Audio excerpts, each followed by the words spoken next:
The following is a GoPowercat.com and Spirit Street production. Big 12 action has arrived for the Kansas State Wildcats as Bill Snyder's team ventures into the mountains of West Virginia to face the 12th-ranked Mountaineers. This is the Powercat Pregame Podcast. It's time for Kansas State football, so get ready for a Wildcat football preview like no other. It's the Powercat Pregame Podcast presented by Robbins Motor Company, and it starts right now. And now let's go to the Spirit Street Studios. Here's your host, GoPowercat.com publisher, Tim Fitzgerald. Kansas State is 2-1 on the season, but even after a comfortable 41-17 victory last Saturday on a boiling hot day at Bill Snyder Family Stadium, there still remains plenty of doubts about this K-State team as it opens Big 12 play this Saturday at West Virginia. Welcome to the Powercat Pregame Podcast, sponsored by Robbins Motor Company. I'm GoPowercat publisher Tim Fitzgerald, and if there's one word that describes Coach Bill Snyder's 27th Kansas State team, it might be uncertainty. Everyone remains a bit uncertain about the potency of the offense, the skill of the defense, and the overall quality of this K-State team. Well, this Saturday in Morgantown, we will find out a lot more about these Wildcats. And that's Will, as in West Virginia quarterback Will Grier, one of college football's most exciting players and exactly the type of throwing quarterback who has troubled the Wildcats over recent seasons. Grier can throw the ball all over the field and has receivers that should pester K-State's unproven secondary. West Virginia enters the game ranked 12th in the country and has beaten its two opponents this season, Tennessee and Youngstown, by an average of 30 points. Last week's scheduled game with North Carolina State, however, was washed out due to the hurricane on the East Coast. That means the Mountaineers got an unexpected off week to rest and prepare for the Wildcats, which may give them a big advantage because the Cats are already showing wear and tear after 3 games. Tight end Nick Leonard is gone for the season, and more importantly in this game, so is strong safety Denzel Goolsby, while middle linebacker Elijah Sullivan is expected to play with an injured knee and an injured shoulder. Some of K-State's depth in a secondary that will be severely tested in this game is also unavailable this week. It's a troubling recipe for the Wildcats, but one should never count out Bill Snyder's teams. Remember last year when the Cats went to Oklahoma State late in the year to play the 10th-ranked Cowboys without star cornerback DJ Reed and left Stillwater with a victory. In fact, quarterback Skylar Thompson was at the helm of that road victory, and he also rallied the team to a win at Texas Tech and finished off Kansas and Lawrence. In other words, Thompson is perfectly at home on the road, which is a character trait the Wildcats will need to capitalize on if they intend to win at West Virginia. Yes, Big 12 play is here, and the college football world and K-State fans scattered across its landscape are about to find out a whole lot more about these Wildcats. With that, let's take our first break and hear from our friends at Robbins Motor Company, our new sponsor of GoPowercat.com's Powercat Pregame Podcast. You're listening to the Powercat Pregame Podcast. Stay locked in. Your weekly GoPowercat.com roundtable session featuring former K-State football star Marcus Watts is next. Robbins Chrysler Dodge Jeep Ram Fiat offers a wide selection of new and used cars, trucks, and SUVs at competitive prices in the Manhattan, Topeka, Emporia, and Junction City, Kansas areas. Be sure to check out Robbins' new vehicle inventory, where you will find the most popular models from iconic brands such as Chrysler, Dodge, Jeep, and Ram. Or if you're looking to save by purchasing a pre-owned vehicle, Robbins has an updated stock of used cars in excellent condition. No matter what you are looking for, the team at Robbins Chrysler Dodge Jeep Ram Fiat will help you get behind the wheel of your dream car.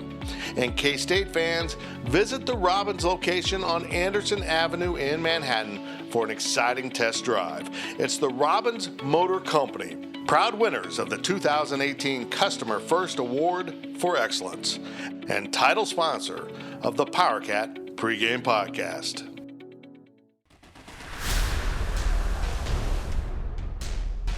Welcome back to the Powercat Pregame Podcast. The Go Powercat news team is assembling because it's time for the GoPowercat.com roundtable session. Kansas State is coming off a 41-17 victory over Texas San Antonio, and now the Wildcats are diving right into Big 12 play Saturday by playing at number 12 West Virginia. And we preview the Wildcats Big 12 opener with GoPowercat.com's Powercat Pregame Podcast, sponsored by Robbins Motor Company. And now we welcome into the show GPC Assistant Editor D. Scott Fritchen, football analyst Marcus Watson, staff writer Riley Gates, as we sit down for our weekly Go Powercat Roundtable session. The Roundtable is sponsored by Blue Mark Energy. Does your company spend $4,000 or more on energy bills? You can reduce those costs by 25% or more and maintain the same level of service and reliability. Visit bluemark.energy for an energy savings analysis today. And now Blue Mark Energy is the natural gas provider for the Kansas State campuses in Manhattan and Salina, because Blue Mark Energy is K-State owned and K-State proud. Boys, welcome to the show. And we begin to look at Saturday's game in Morgantown between the Wildcats and Mountaineers.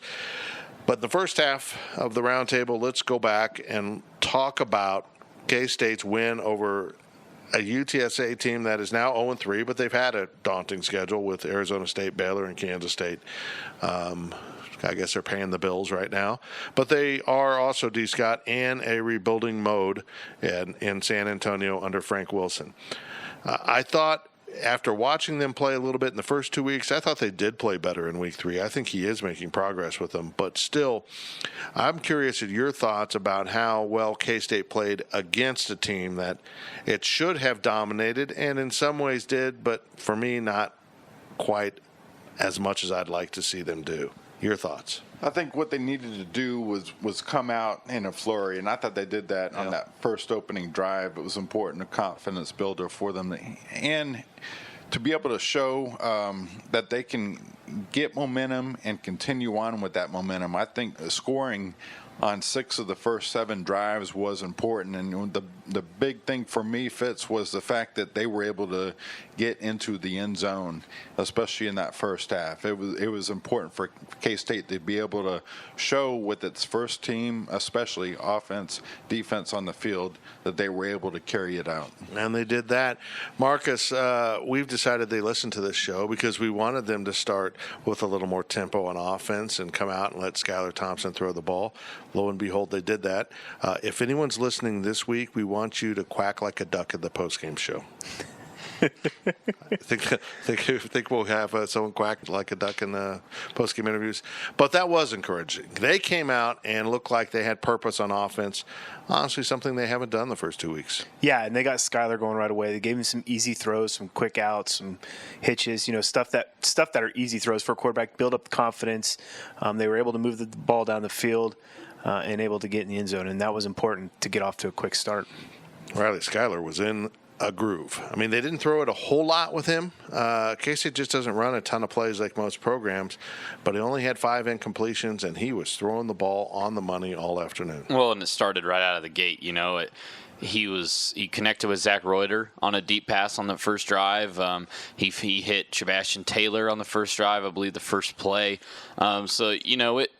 That was just really promising to see, and I think he kind of downplayed it some. Bill Snyder kind of downplayed it some, but I think they both really have trouble maybe making it a secret that he felt a lot more comfortable. He felt a lot more in his element, and I guess just relaxed after he was named the starter. I think that there's a lot to be said about just knowing that, you're the guy going into the week. You can kind of take the team as yours and really kind of assert yourself as, hey, I'm the guy, I'm running this offense. And, I think this is something that, you can argue that maybe they should have done this earlier. Maybe they should have done it, at some point in the summer or entering fall camp, something like that. And you certainly have an argument both ways, but I don't think there's any arguing the fact that Skylar Thompson, when he knew that he was the guy and knew he had a longer leash, he played a lot more relaxed and he played a lot more like himself. D. Scott, you had a big feature on Skylar Thompson on the website midweek, and we will actually have more on Skylar pregame on Saturday over at GoPowercat.com, so hop on over and check that out. But this is a kid that tried to hide his frustration, particularly in that first week when he was on such a short leash and, really never settled in until the end of the game against South Dakota. They let him settle in. It's his job now. Just go play. You can make a mistake. And maybe Alex comes in at some point, but it's still your job. Just go play and have fun with it. And it looked like it made a world of difference in his mental approach. It did. I thought he was more aggressive. I thought he was more attacking. He wasn't afraid to make maybe the small mistakes, whereas he was afraid before. And I go back to what Dalton Reisner said, because I thought it was really great and explained a lot, was that you want that in a quarterback. You want that confidence and that comfort in a quarterback, and the quarterback that's not looking over his shoulder all the time. And as Dalton told me, and I think it makes sense, look at Baker Mayfield. Did he make a perfect play every time? No. But they stuck with him, and he was able to ride through the storm. Allow Skylar Thompson to make those mistakes and learn from him and ride through the storm without rotating in another quarterback. Allow him to get in his element, in his groove, and be able to establish himself throughout the game. I would probably stuck with Baker Mayfield too, but I'm no coach. I don't know. I think he can play. Look, Alex Delton struggled. He's now had a turnover in all 3 games. But, Marcus, I thought that throw he had to Isaiah Zuber was exactly the type of throws they need to let Alex have. Come in, be the run threat, but use that to your advantage so that people are peeking into the backfield. He did a pump fake, and it was I'm not saying a simple throw, but there was no read involved. Either throw it to the open receiver, throw it away, or tuck and run. And I keep that simple and let him make quicker decisions like that without having to read, those throws down the middle. Yeah, it was a nice throw, and Isaiah Zuber did a nice job of getting open. It was a double move, and if you look at that play from the beginning, Isaiah wasn't even paying attention. He was looking over to the sideline, still trying to get the call, and they snapped the ball, and then he went. So Alex made a great throw, great read. It really wasn't that tough of a read. Probably double moves on both sides. So if it's not open, you throw it away.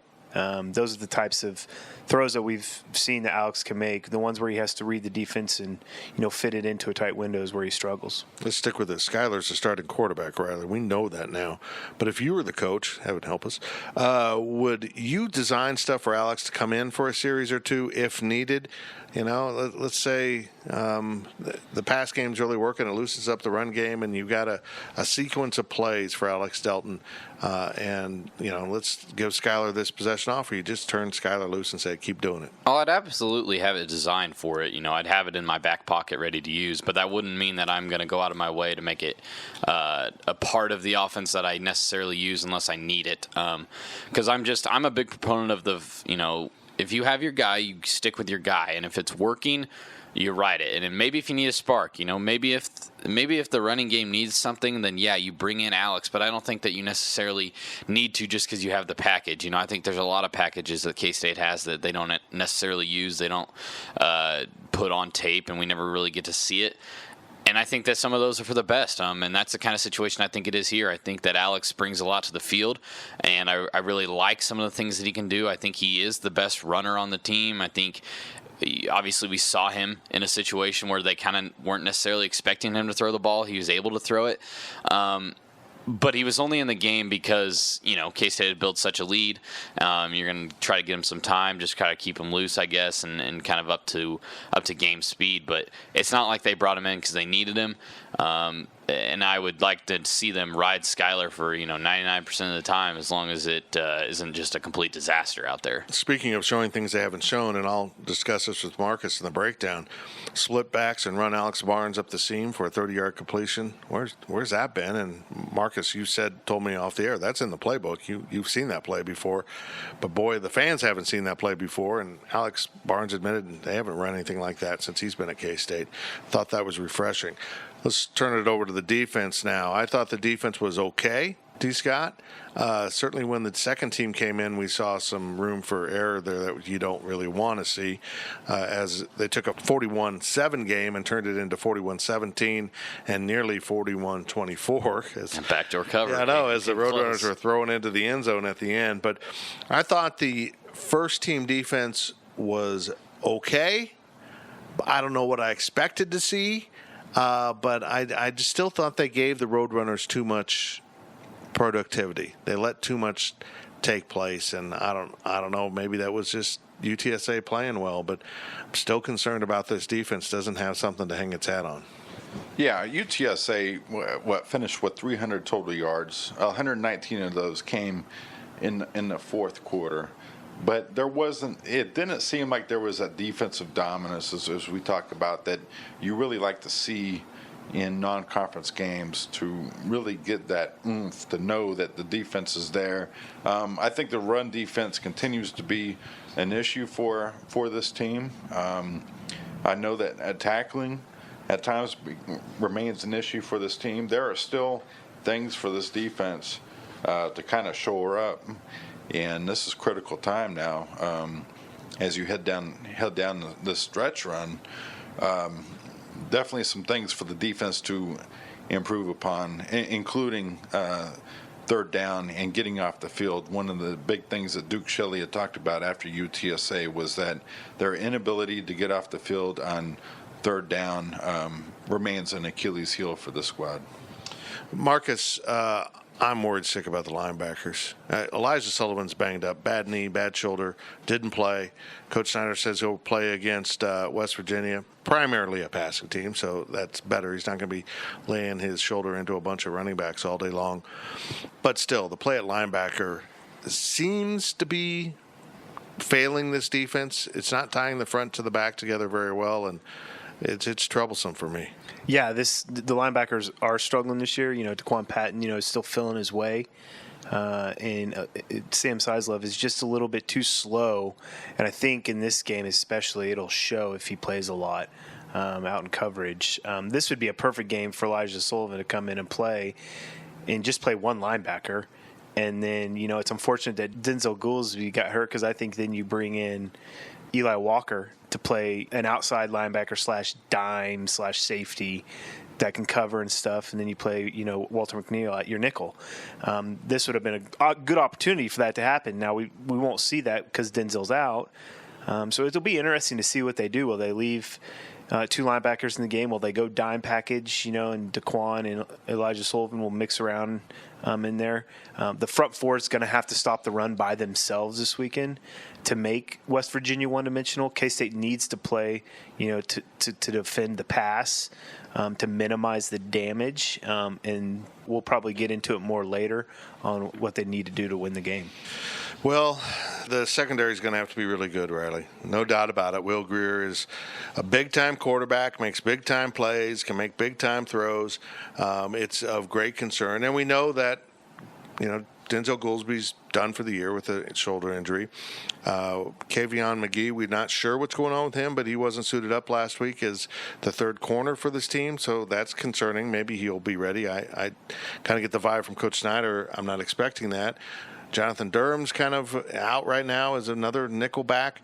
They don't have great depth in the secondary to start with, but they're going to get tested. They really are, and if they have to dig into their depth, it could be problems.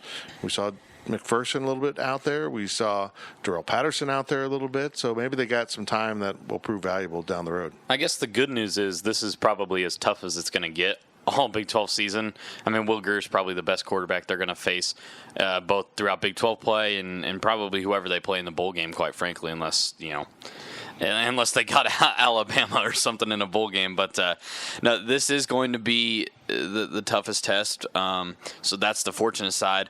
The unfortunate side is I think there's going to be a lot on tape as to how to beat this secondary. What are their weaknesses exactly, and just how did Will Greer expose those? And you hit it on the head with the depth. It's not very good right now. We were even questioning the talent of the secondary even at health. Not that we didn't necessarily trust all of the players in the secondary, but they all did need to take a step forward. Duke Shelley needed to step up. Denzel Goolsby needed to make another step forward in this position. And now you're dealing with a bunch of injuries. You're dealing with a bunch of inexperienced guys on the field, and it's kind of baptism by hellfire now, because welcome to the Big 12 play, and Will Greer is here, and good luck defending him. Exactly. Well, that's our first look at this weekend's game with the West Virginia Mountaineers, and kind of a look back at K-State's victory over UTSA in the third game of the season. The Wildcats are 2-1, heading to face the 12th-ranked Mountaineers. And more of the roundtable is waiting on the other side of this break, so stick with us, because you are listening to the Powercat Pregame Podcast, sponsored by Robbins Motor Company. All they do is cover Kansas State sports. The experts from GoPowerCat.com will return with more of their roundtable session on the Powercat Pregame Podcast, presented by Robbins Motor Company. I'm trying to get a group text in on what everybody wants on the liquor store run, but my phone keeps autocorrecting liquor store to the fridge. A fridge or the fridge? The fridge. It just did it again. Well, the Fridge is more than just a liquor store. The Fridge has over 3,000 wines in stock, the area's largest selection of spirits and craft beers. Plus, they're back-to-back winners of Beverage Dynamics Retailer of the Year. Oh, I get it. Wow, smartphone. Autocorrect your next liquor store visit to the Fridge Wholesale Liquor, 1150 Westport in Manhattan. Online at fridgeliquor.com. Blue Mark Energy is a natural gas products and service provider, offering a wide range of energy solutions to feed yards, hospitals, hotels, manufacturers, and school districts throughout the Midwest. And Blue Mark is now the gas provider for the Kansas State University campuses in Manhattan and Salina. Visit bluemark.energy and begin saving up to 25% on the same product you're already purchasing. Blue Mark Energy, K-State owned and K-State proud. For more than 20 years, there's only been one reliable source for exclusive and unmatched premium K-State sports news content. It's GoPowerCat.com. The tradition continues as Tim Fitzgerald, D. Scott Fritchen, and the other GoPowerCat sports experts continue their relentless coverage of K-State sports. So make sure you're subscribing to the one and only GoPowerCat. Hey, K-State fans, it's time to come home to GoPowerCat.com. We now send it back to Fitz and the GPC News team in the Spirit Street Studios as the GoPowerCat.com roundtable session continues. We are back, and we now continue with our Go Powercat roundtable session with GPC Assistant Editor D. Scott Fritchen, Football Analyst Marcus Watts, and Staff Writer Rana Gates. The roundtable is sponsored by Blue Mark Energy. Does your company spend $4,000 or more on energy bills? You can reduce those costs by 25% or more and maintain the same level of service and reliability. Visit bluemark.energy for an energy savings analysis today. And now Blue Mark Energy is the natural gas provider for the Kansas State campuses in Manhattan and Salina. Blue Mark Energy is K-State owned and K-State proud. Okay, gentlemen, let's move on to the West Virginia Mountaineers. And other than geography, I love that West Virginia's in the conference. I really do. Everything except geography, they're a great fit for the Big 12. Athletically, socially, I'll take them, and going to Morgantown way on the East Coast over going to Boulder any day of the week. I love their fans. People complain about their fans. I think their fans are great. I've never heard of K-Staters with problems with their fans. Maybe they just love us. Yeah, that could be it. Who doesn't? Maybe they think we're just like them, except from Flatlands. That first trip, I remember that first trip to Morgantown. We heard so many horror stories. Watch out for them. Watch out for them. They were great people. There was no problem at all. And that was even before K-State laid the smack on them, you know. I know. They were great out in the parking lot before the game even started. I didn't see what the big problem was. And West Virginia has good coffee, too, by the way. Of course they do.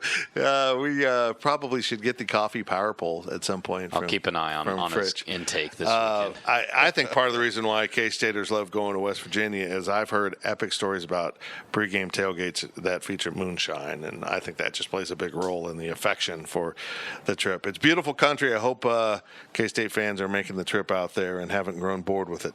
Let's turn our attention to the Mountaineers on the field now, and I guess we got to start with Will Grier. I mean, how do you not start with the dude? I love him. He's my leading Heisman guy.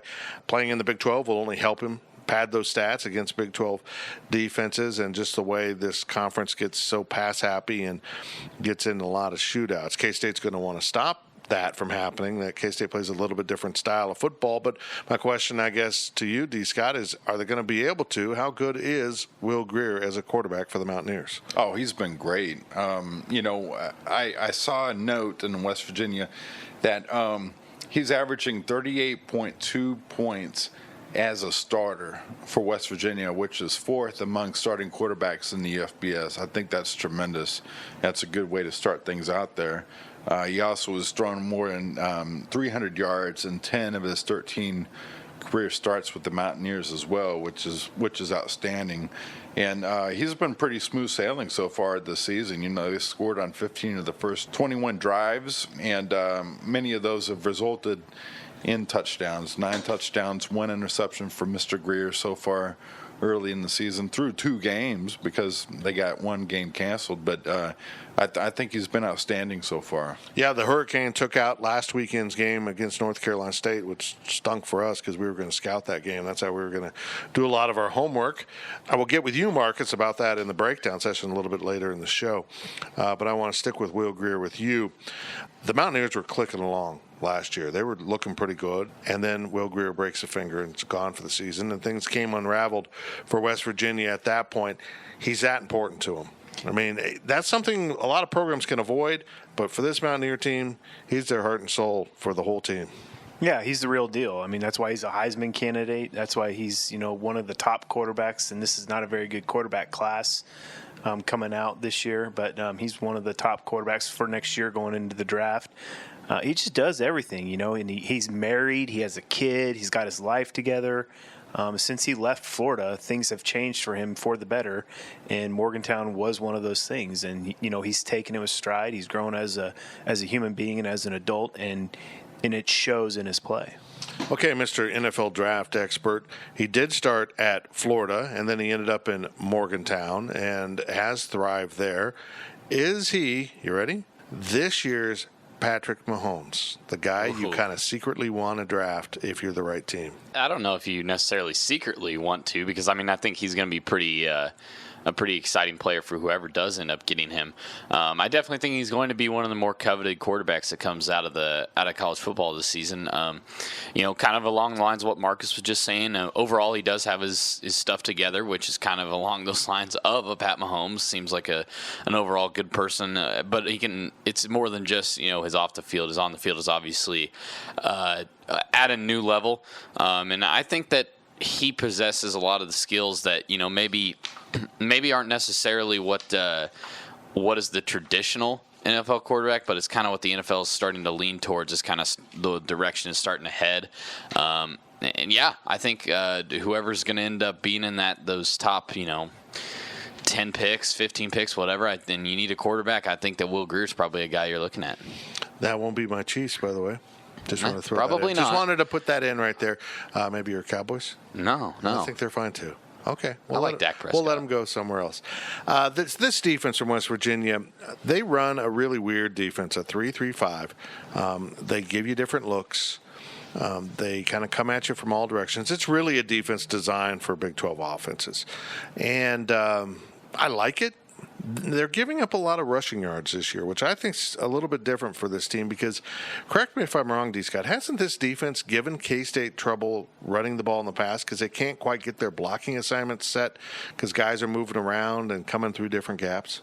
Affirmative, yeah. It's been tough going. Dalton Reiser, I thought earlier this week, really, laid it out. He enjoys going against his defense. He enjoys the swarming nature of it. I think it pumps up Kansas State players because it's unique. And you ask them what they know about West Virginia through the years, and they talk about the defense as much as anything, just because that's been kind of their trademark in the league, and they do swarm around a lot. And it'll be interesting to see what this veteran offensive line is able to do against this defense. I know that Alex Barnes is pretty pumped up about going against this defensive look. So we'll wait and see. I think the jury's still out on what this offense can do against this defense, the way it's spread out. They do lead the Big 12 in scoring defense. They have the lowest scoring defense in the conference, which I thought was interesting because, yardage-wise, they're right in the middle of the pack. So they apparently are bending but not breaking, something K-State fans are a little bit familiar with. The 3-3-5, you have no experience in it, right, Marcus? K-State ran something like that. Prince really didn't show that, but we ran a little bit of it, but not a lot. It makes it more difficult because you don't know where. Because most of the time you're going to bring a blitz in a 3-3-5. You're always going to bring somebody up walking on the line of scrimmage, and you just don't know where it's going to come from. I mean, he could start in the A gap and blitz in the out in the 7 technique or 8 technique, which is off the edge, and you just don't know. And so it's kind of hard to game plan for we're going to block this guy, and this guy. And that's why, it may be an advantage for K-State because they can do more zone blocking, and whatever guy comes into your area, you block. So it'll be a challenge for K-State, and but like we've said so much this year, this team offensive line was supposed to be the strength. They're a veteran group. They've probably seen every defense that you can see, and so they should be able to handle it, and hopefully they will. I know you're not as sold on Mississippi State as I am, Riley. Compare maybe overall value, if you want to say it that way, West Virginia to Mississippi State. Do you think West Virginia overall as a team is a better football team than Mississippi State? That's a really interesting question, I think, because I think that West Virginia probably has a better offense. I think that Will Greer is a far better quarterback than Nick Fitzgerald is. I think that when it comes down to it, he's going to make better throws. He's going to manage an offense better. I hope they're not worse than what Nick Fitzgerald did. That wasn't very good. Those were not good throws. But also, I think that Mississippi State might have a better defense just because of those guys on the defensive front and just kind of the athletes that they had compared to what a lot of teams in the Big 12 have. I don't necessarily know who might win if they went head-to-head. I think West Virginia is probably going to end up having a more successful season, but that probably speaks more to the SEC's challenge of the teams that Mississippi State's going to face in the SEC West, as opposed to maybe West Virginia maybe being a better team than Mississippi State. So, kind of a tough question to answer without seeing them on head-to-head on the field. But it probably, like I said, would probably expect West Virginia to do more this season when it's all wrapped up and said and done. Okay, I'm going to keep you front and center here in the second part of the round table. Now, with all that said, I agree with everything you said. I think overall West Virginia is a better team, but I think Mississippi State's defense is better, and certainly West Virginia's offense is better, in case they didn't handle Mississippi State's offense very well, particularly the running game. With all that said, is this a better matchup for Kansas State than Mississippi State was, even though overall the Mountaineers might be better? I think so, just because I don't think that, kind of goes back to those athletes that Mississippi State had. I don't think that West Virginia has a lot of those guys that are just so much bigger, so much faster, stronger than K-State's guys.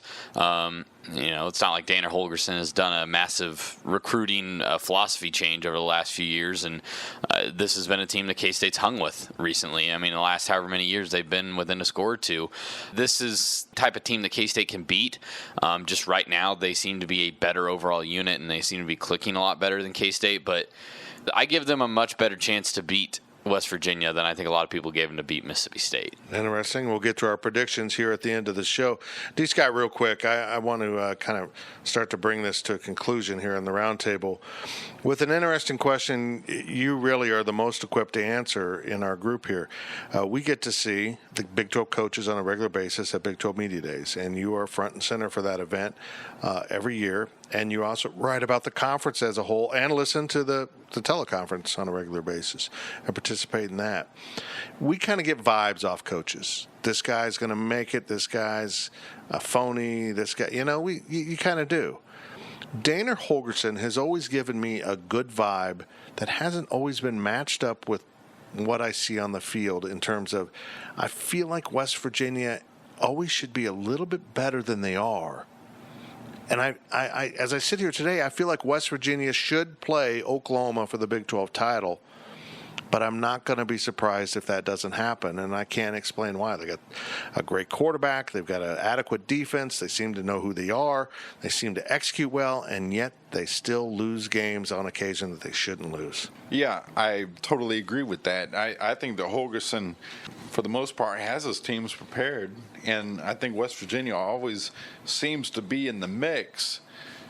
I don't always see them, though, being that upper tier team, if that makes sense. Yeah, I just go back to when K-State, when they had Geno Smith, and K-State they just exposed whatever was wrong with Geno Smith, and apparently forever, because that was the last we heard of Geno Smith. Well, West Virginia came into the league, and instantly everyone swarmed to West Virginia. Everyone thought the Mountaineers were going to win the Big 12, and and Colin Klein and Kansas State really slammed the door on that pretty fast. And since that time, I think that West Virginia and Holgorsen have continued to grow within the Big 12 conference, and I think they're making facility upgrades and so on and so forth. He understood that they were going to have to improve in all these different ways in order for West Virginia to be competitive with all the other schools in the Big 12. And I think what we're seeing is West Virginia just continues to climb and get a little bit better and a little bit better. Will they meet Oklahoma? I guess the jury's out for that, but I wouldn't put it past them, especially with Will Greer. I think he's a unique talent. Well, they better beat K-State at home if they want to make that happen later in the year. I don't know. Last week, Marcus, I had fans tell me that was the hottest game they have ever felt at Bill Snyder Family Stadium. And I think the problem wasn't that it was so much hot. It was sneaky hot. You went to the stadium and you didn't expect it to be that bad. You didn't come with all your sunblock and your hat and your sunglasses. You thought it was going to be warm, but it was boiling lobster pot hot in that stadium. So our question of the week from Wabash Station deals with that, and it comes from a member of our premium message board at Go Powercat. This week's question comes from Meow Power. Does Bill Snyder sweat? I can't remember what he was wearing, but he's been prone to wear sweatsuits on sweaty hot days, and he doesn't seem to look like he sweats. It's such an awkward question, but it's true. It's true. I've never seen Coach Snyder sweat. There would be times during two-a-day practices, where we would be complaining about the heat or whatever, say in the morning practice, and then he would come out in the afternoon practice in a full-out winter below zero sweatsuit, big old coats, to prove a point that if I can wear this and I'm a frail old man, it's not too hot out here for you guys. So, no, I've never seen him sweat. So who knows? I don't know how he cools his body temperature down. You know why he doesn't sweat? Robots don't sweat. They don't. They don't. I think it's proof, all the proof we need that he is indeed a robot. Now let's turn our attention to D. Stad Fritchen for his number of the week. And let me preface this by saying we only compare notes after we've both scripted the entrance to this, and you've already written down your number of the week. My number of the week is 16.5, which is the betting spread on this game, and that feels both high and low to me, and I'll explain that a little bit later in the show. But Fritz, what is your number of the week? And get ready for this. My number of the week is 16.3. That's the average number of points that West Virginia has scored below its season average in 6 meetings against K-State since joining the Big 12 Conference in 2011. K-State has held West Virginia to at least 10 points under its scoring average every time the teams have played. In fact, the Mountaineers have never even scored 30 points against K-State. We'll see if that changes on Saturday. That's very interesting. Thank you, Mr. Fritchen. And with that, the round table is indeed closed. And let's head into another timeout on the Powercat Pregame Podcast, brought to you by Robbins Motor Company. The breakdown of the game arrives right after this pause on the Powercat Pregame Podcast, presented by Robbins Motor Company. Blue Mark Energy is a natural gas products and service provider, offering a wide range of energy solutions to feed yards, hospitals, hotels, manufacturers, and school districts throughout the Midwest. And Blue Mark is now the gas provider for the Kansas State University campuses in Manhattan and Salina. Visit bluemark.energy and begin saving up to 25% on the same product you're already purchasing. Blue Mark Energy, K-State owned and K-State proud. I'm trying to get a group text in on what everybody wants on the liquor store run, but my phone keeps autocorrecting liquor store to the fridge. A fridge or the fridge? The fridge. It just did it again. Well, the Fridge is more than just a liquor store. The Fridge has over 3,000 wines in stock, the area's largest selection of spirits and craft beers. Plus, they're back-to-back winners of Beverage Dynamics Retailer of the Year. Oh, I get it. Wow, smartphone. Autocorrect your next liquor store visit to the Fridge Wholesale Liquor, 1150 Westport in Manhattan. Online at fridgeliquor.com. For more than 20 years, there's only been one reliable source for exclusive and unmatched premium K-State sports news content. It's GoPowercat.com. The tradition continues as Tim Fitzgerald, D. Scott Fritchen, and the other Go PowerCat sports experts continue their relentless coverage of K-State sports. So make sure you're subscribing to the one and only Go PowerCat. Hey, K-State fans, it's time to come home to GoPowerCat.com. The Powercat Pregame Podcast, presented by Robbins Motor Company, continues. Now we send you back to Fitz. Welcome back to the Powercat Pregame Podcast, sponsored by Robbins Motor Company. It's now time for your update on Kansas State football recruiting. Celebrate Kansas State University's fight against cancer with a Bill Snyder commemorative Fighting for a Cure shirt, and wear it to the home football game or anywhere Saturday, October 13th for the university's 5th annual Fighting for a Cure Day.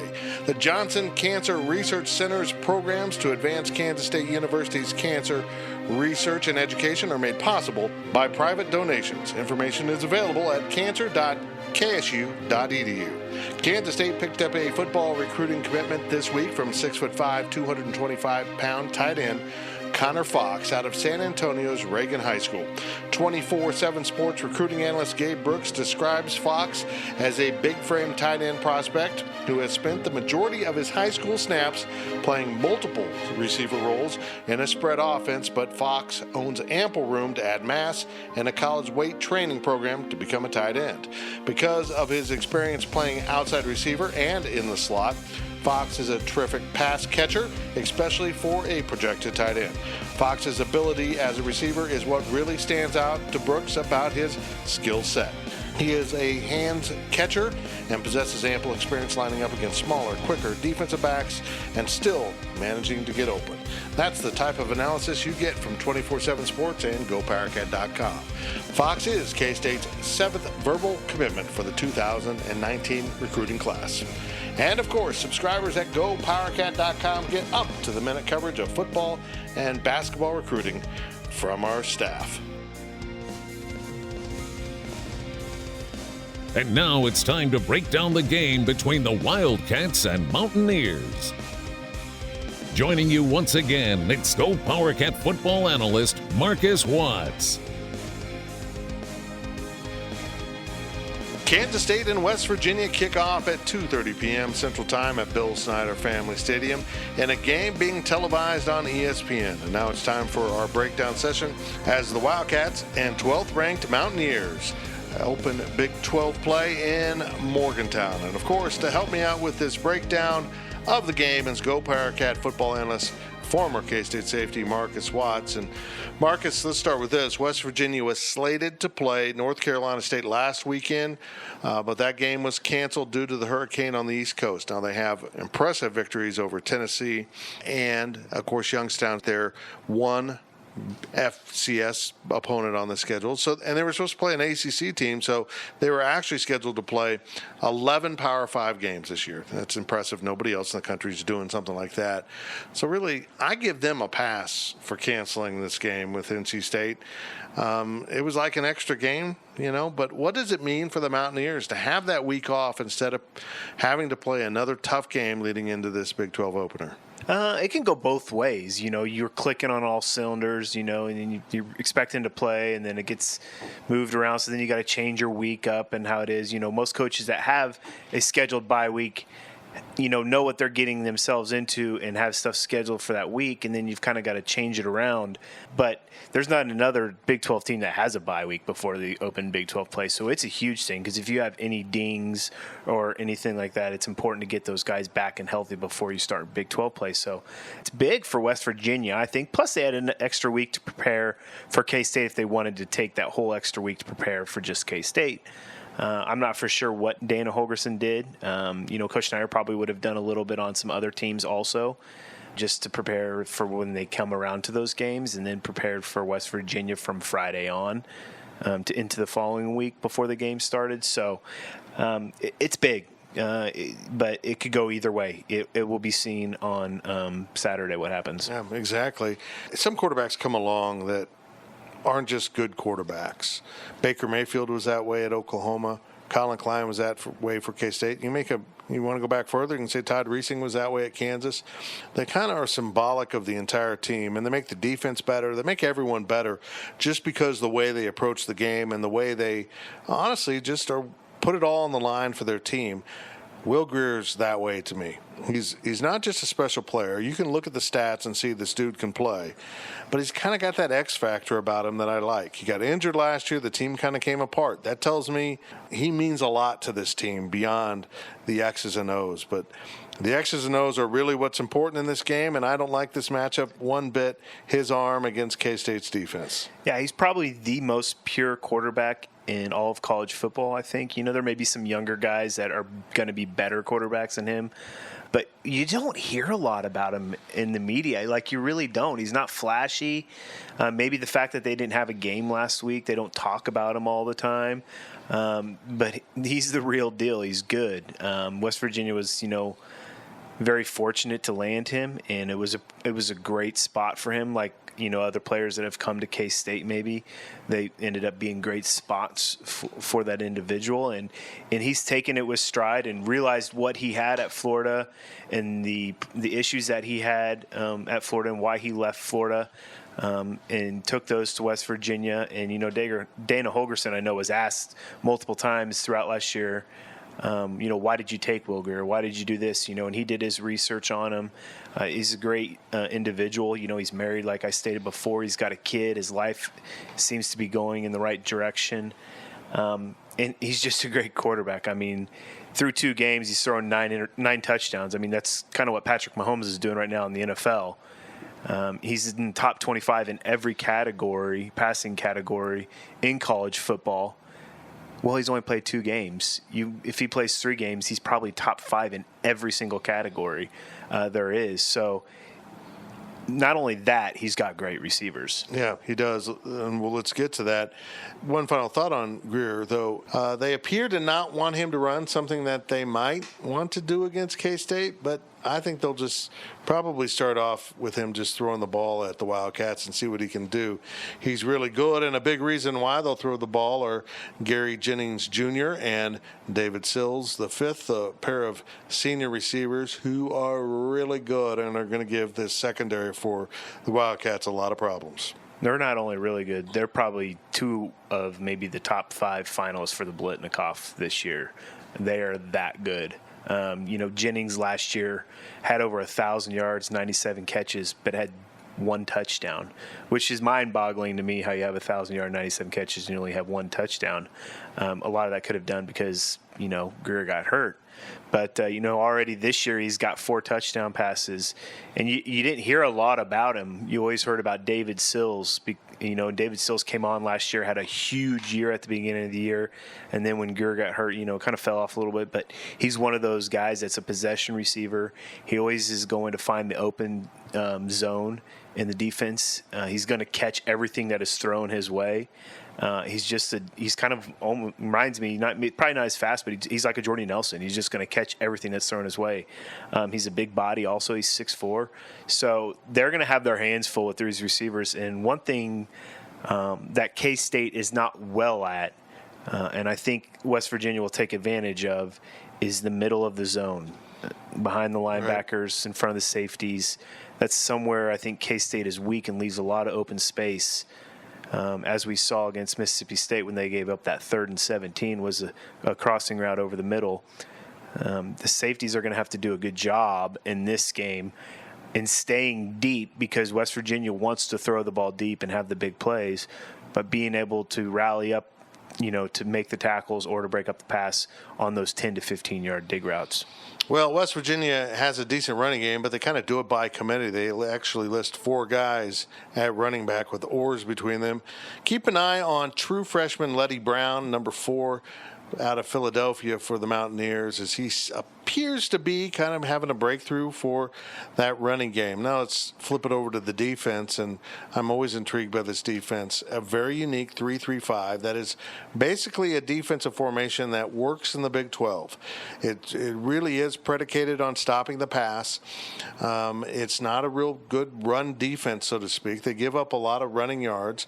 They have the 3 down linemen, only 1 true defensive tackle, bigger defensive ends, and then they stack 3 linebackers behind that, and honestly only one's a true linebacker size. They're almost like big safeties. And then they've got another position that has an odd name in the secondary that is another linebacker safety type. So they've got a lot of tweeners on this defense. It should be an area that K-State can exploit with a running game, but they also spend a lot of time confusing offensive lines on blocking schemes and running backs on where the holes are, because they move around a lot and shift and try to create a little bit of chaos. Yeah, K-State needs to take advantage of this defense, and especially in the running game. That's the only chance they're going to have at winning this game is, and one thing we talked about, though, I wanted to see K-State establish last week was a running game, dominate the run game. And it was for me. It wasn't anything special. It wasn't what it should have been against UTSA. So they are still struggling with that. This defense does cause a lot of confusion for the offensive line, for the quarterback, because the quarterback always designates who's the Mike linebacker, and then that sets where the offensive line is going to block. When you don't know where the linebackers are coming, because 90% of the time they're never going to drop 3 unless it's like a 3rd and long and rush 3. They're always going to bring one of those guys, but which guy is it, you don't know. And he could be lined up in the A-gap and go, completely the opposite side on the other side around the edge. So with an offensive line that is as experienced as K-State is, this should be something that they should be thriving at right now. And this should be something that they'd be licking their chops at, because this is a game where they can get those 5-yard carries to 7-yard carries every possession, because there's not as much congestion at the line of scrimmage. K-State is a little bit different this year. We think they're going to be different as the season progresses, with Andre Coleman on the offensive side and Blake Sadler on the defensive side. But for me, this feels like a game they need to go back to their old ways. Possess the ball, manage the clock, keep Will Greer over there on the sideline, start to physically wear down this West Virginia defense. If you do that, do you bring in Alex Delton and run the quarterback run game, or do you leave Skylar Thompson in and run it? I mean, it's an interesting game, but I agree. This needs to be one of those games where, maybe the quarterback runs it 15 times. Maybe they run the quarterback run game 15 times. Maybe they the quarterback power is what I was saying. Maybe they, run some more zone read and split backs with Dalvin and Barnes back there. there's some confusion you can do with that. You have one back that's more of a power back. You have one back that's more of a speed, agile back. We saw a little bit of option last weekend. Maybe they'll run a little bit more of that, but this is something that K-State should not have to throw the ball a lot in this game to win this game. They should throw the ball to keep the defensive honest and to manage the game and to get first downs when needed. This should be a game where it should be run, pass for K-State if they need to do that. Would you put both these quarterbacks on the field together in this game? Not save it for later. You need to get off to a start. Why save anything for later at this point? You're not playing for a national championship right now unless you run the table. And the only way to run the table is to throw everything out there every week. True. It doesn't matter. What are you going to save for? Maybe if you're having success with what you're doing at the beginning of the game, you don't need to go to something. But, if you're struggling to move the ball or do anything, why save anything at this point? We always say Coach Snyder saves stuff for Big 12 play. Yeah, he doesn't always run every trick play he has in his bag. Maybe now is the time to do it, because eventually you're going to run some of them. It's like the jump pass. They saved the jump pass, I think, for the Miami game. In a couple of years ago, or 2012, I think it was, when they went down and beat Miami with Colin Klein, and it worked. But as the season progressed, it didn't work as well. But it's still something that this is a game you got to win. You want to get off to a start. You want to get off to a start 1-0. K-State's on the road in Big 12 play again to start the Big 12 season, like always. And it's tough for them. They don't come away with a lot of wins first of the game. And going against the West Virginia team that's really good, it's going to be a struggle. I don't know if they have it in there, but I would love to see them use Alex Delton in a backfield with Skylar Thompson. Not split Skylar Thompson out and go to the Wildcat formation. Actually have them as tangible threats there together, because I don't know what a defense would do, because Alex Delton's capable of functioning as a running back and running the ball, and yet he adds in the threat of throwing the ball. I think K-State needs to pull some tricks out to be in this game. Yeah, and something you can do with that is, you can have Alex and Skylar in the game and hand it off to the quarterback, and the quarterback can still throw it. Yeah. So, there's a lot of different things that can cause a lot of problems for the defense. But then do you want Alex taking the punishment? Do you want Skylar taking the punishment on the runs? When you have Alex Barnes, who's supposed to be one of the best backs in the country, right, and with the best offensive lines, it's like, how exotic do we have to actually get to make our offense work and run and get yardage? This team shouldn't need to do that with the offensive line that they have, but they haven't shown anything yet this year. They've done a couple nice runs last weekend on some zone reading quarterback keeps with Skylar Thompson, and there's a lot of times where he needs to pull it more often than not. Teams are taking away the running back, and the quarterback needs to pull it more. So we'll see if that actually happens. Exotic on offense, maybe, but exotic on defense, we would both like to see that, to throw some different looks at this West Virginia offense and maybe take advantage of that speed and sudden ability brought to the field now with Eli Walker permanently in the lineup at one of the safety spots. Yeah, so this, we were talking about this off air here earlier, and maybe K-State needs to blitz every down. Yeah. Bring Eli Walker down, blitz him every time, just bring him in different areas or whatever. Put Kendall Adams back 20 yards deep so that they're not giving up the big deep pass, and then let the corners play man-to-man. That's honestly, that may be the only chance they have, is to get the ball out of Will Greer's hands quickly and not allow him 3 or 4 seconds back there to pick apart wherever he wants to go with the ball. Well, that's going to be a big part of this game. How can Kansas State get pressure on Will Greer and get him out of that comfort zone? We're going to find out, and I know this K-State secondary certainly has its hands full against Dana Holgerson's passing game with Will Greer at the trigger. Now let's get into the interview segment, and thank you, Marcus, for your input there. And this K-State defensive backfield will face a huge test against West Virginia and Greer. So far, the secondary is mostly an unknown for K-State, but sophomore A.J. Parker is indeed playing well at one of the cornerback spots. The Go Powercat staff, myself, Riley Gates, and Michael Goins, teamed up to talk with the Bartlesville, Oklahoma product at Tuesday's press conference, and we started with the challenge presented by playing against Greer and those great receivers, Gary Jennings Jr. and David Sills V. Here is A.J. Parker. It's a very exciting game, and all I got to do is you just go and be a technician and play my game, and that's what you got to do. You got to go out, and I got to be comfortable playing my game and just practice hard and just use what I do in practice and use what the coaches are teaching me to go out and play the best game I can. Have your reads improved this year versus last year? I mean, they improved a lot as I was redshirt freshman last year, first touching the field, and then going into my sophomore year with already the game experience has changed a lot. It slowed the game down for me. And so I feel like I'm comfortable out there now. I'm playing smooth and playing fast, and it's just really changed a lot. When you watch Will Greer play, what's the thing that gets your attention the most? Probably his accuracy. He's real accurate with the football. He throws it where he wants it to go, and so with the accurate quarterback like that, you got to play tight coverage.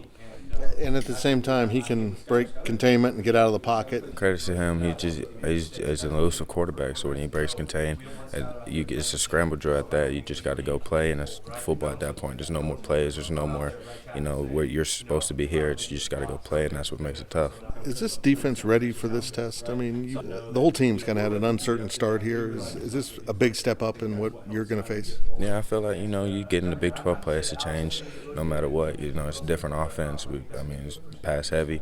And so when we're just ready to play, and I feel like as defense, we're ready to step up and show people that we can really play in the Big 12. You guys had a couple big road wins at the end of last year against pretty good football teams, particularly Oklahoma State. Is it kind of fun, a nice challenge to get out on the road for the first time this season? Yeah, I mean, me personally, I love road games. Just the atmosphere, it's a toxic atmosphere. As everybody's cheering against you, so you gotta go prove that you belong out there and that you're out there making plays. How much do you guys take your experience not only against Will last year, but you also faced a guy in Baker Mayfield and you played Oklahoma. Last year's schedule was just full of so many good quarterbacks. How have you taken, some experiences from last year to help you maybe go into this week a little bit more prepared and better off to stop him? You lose some, you win some. So I guess last year, from my experience, I lost some reps, but I take those losses and I'm add them to my mind. So those are reps I'm not going to lose anymore because I've already lost them. So we take those and then we turn them positives, and we just keep turning and we keep playing and we keep executing, and then it'll turn into positives. You touched on this earlier, but how much better is A.J. Parker this season than you were at the end of last season? I feel like I'm a lot better. I have more. I gained weight over the summer. I got faster. I got my playbook, so my football IQ's higher. So I just feel like I'm a lot better player. I'm a lot more experienced player, and so I feel like I can contribute better to the team now. What are the keys to a Wildcat victory? And what are our experts' predictions? It's next on the Powercat Pregame Podcast, presented by Robbins Motor Company.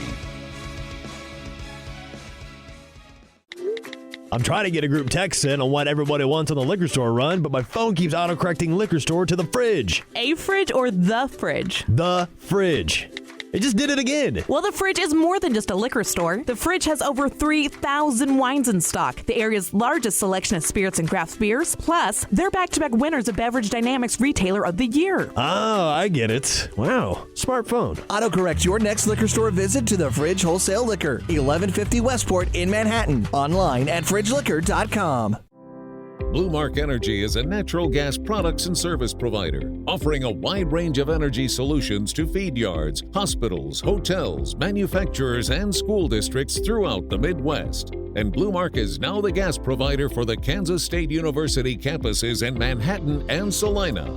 Visit bluemark.energy and begin saving up to 25% on the same product you're already purchasing. Blue Mark Energy, K-State owned and K-State proud. For more than 20 years, there's only been one reliable source for exclusive and unmatched premium K-State sports news content. It's GoPowercat.com. The tradition continues as Tim Fitzgerald, D. Scott Fritchen, and the other Go PowerCat sports experts continue their relentless coverage of K-State sports. So make sure you're subscribing to the one and only Go PowerCat. Hey, K-State fans, it's time to come home to GoPowerCat.com.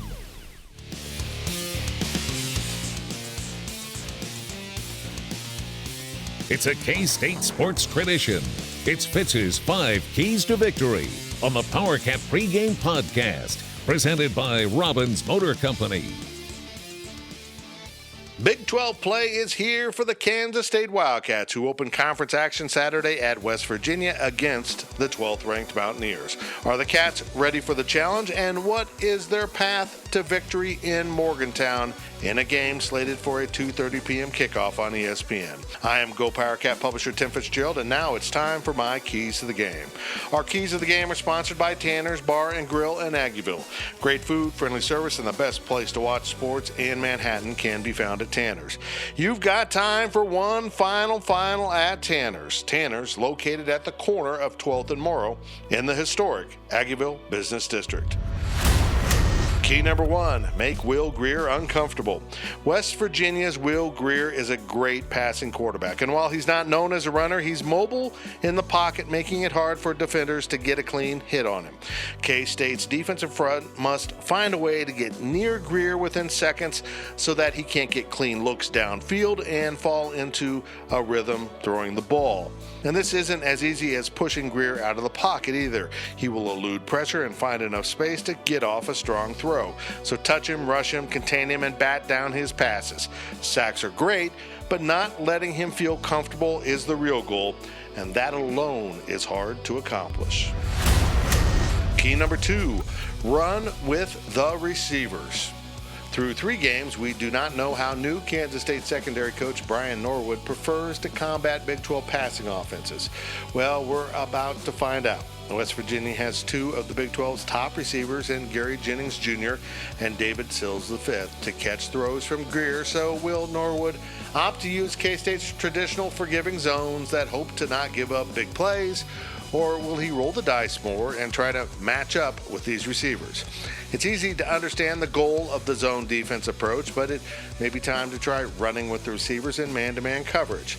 Too often against these passing teams, K-State's soft coverage allows quarterbacks and receivers to settle into a record-setting rhythm. Maybe the Mountaineers will hit a big play or two, but it's also possible that playing a more aggressive defense will disrupt this passing game. Key number 3, find a comfortable pace. K-State's offense often tries to slow down opposing high-powered offenses such as West Virginia's with a slow-down, ball control offense that intends to limit the game snaps and hopes to dominate the time of possession.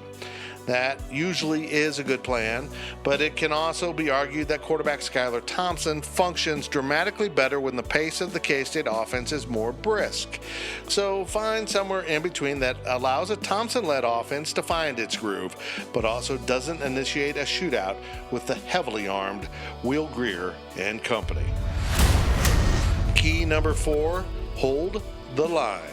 K-State's offensive line has not found itself in the 2018 season, and doing so against the deceptive 3-3-5 defense operated by WVU is a lot to ask. But keep in mind this defense is designed to stop Big 12 passing teams and can break apart against running teams. Dalton Reisner and this line need to get to grinding against the Mountaineers, open up space for Alex Barnes and the others to run.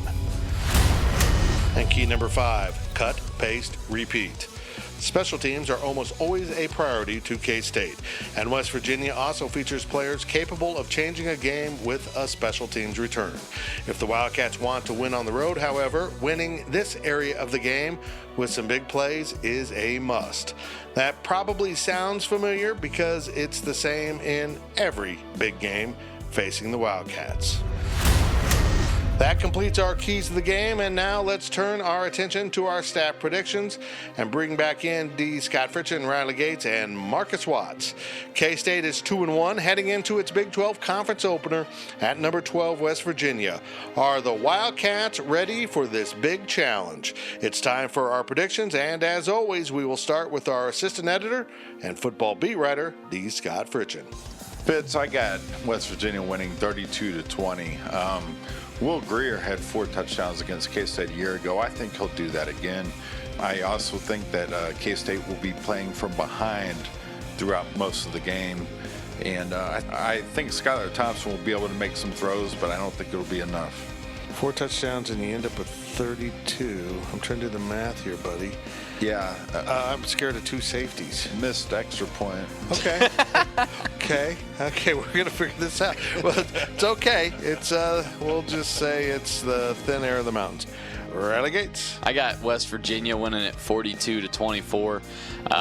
Nothing about this matchup really excites me for K-State, and they have not shown me enough through the first 3 games to make me think they have the defense that can slow down a guy like Will Greer.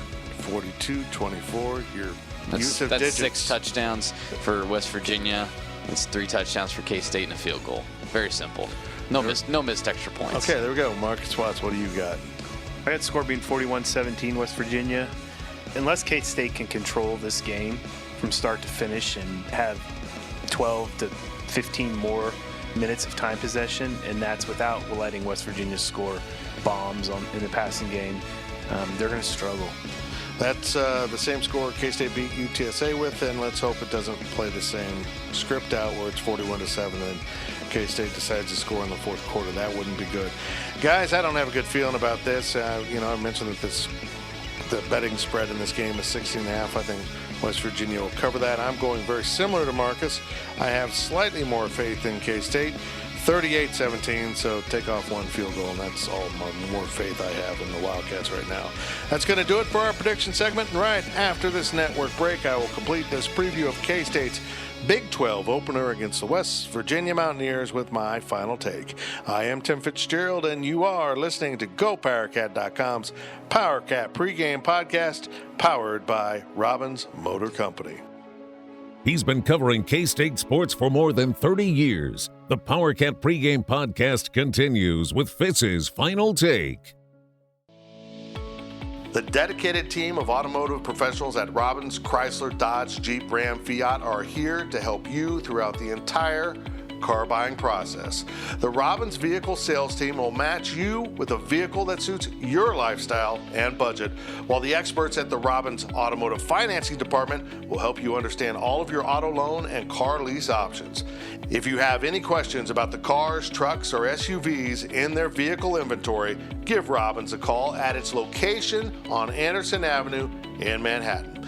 And at Robbins Chrysler Dodge Jeep Ram Fiat, you can get your vehicle serviced at their state-of-the-art automotive center. Bring your vehicle in for a quick oil change and inspection, or make an appointment for advanced engine repair or bodywork. It's the Robbins Motor Company, proud winners of the 2018 Customer First Award for Excellence and title sponsor of the Powercat Pregame Podcast.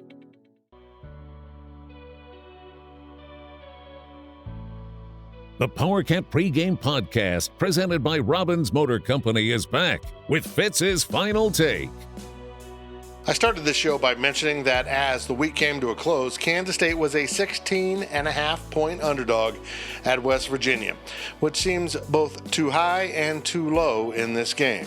First, let me say this. Show me a man who follows my sports gambling advice, and I will show you a man who is losing money on his gambling habit. I'm not good at it, nor do I actually gamble on sports. So honestly, I don't know what to make of this spread. Historically speaking, 16.5 points is way too high.